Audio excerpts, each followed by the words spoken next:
banyak kejadian yang membuat kita di satu sisi kita merasa senang ya, berkaitan dengan terbongkarnya kasus korupsi, kasus penyalahgunaan wewenang dan jabatan yang ada di lingkungan elit Badan Gizi Nasional, yang selama ini itu adalah satu program kebanggaan, satu program yang sangat populis dari Presiden Prabowo, yang tujuannya adalah bagaimana bisa mencetak dan menyiapkan generasi-generasi ke depan yang lebih baik. Tetapi di satu sisi ternyata banyak uang atau anggaran yang seharusnya untuk rakyat tapi disalahgunakan oleh para elit yang ada di Badan Gizi Nasional.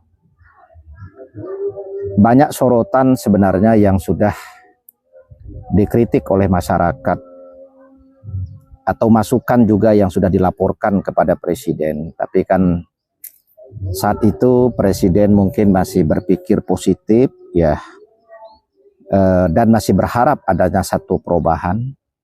Nah, tapi ternyata mereka semakin menjadi-jadi, sehingga sudah waktunya dan harus dieksekusi.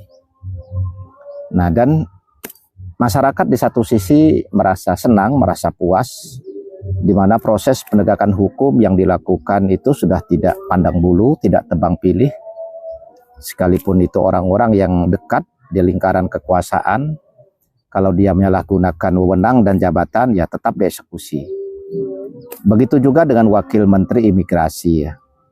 Itu yang kita sayangkan.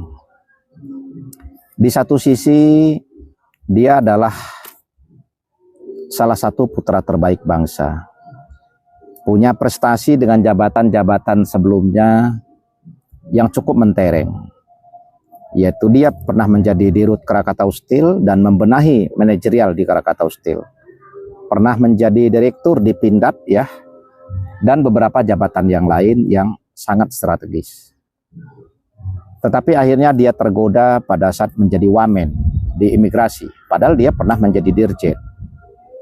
Nah, ini potensinya adalah bisa jadi sebelum dia menduduki jabatan wamen atau dia masih menjadi dirjen, nah dia sudah melakukan penyelewengan tersebut.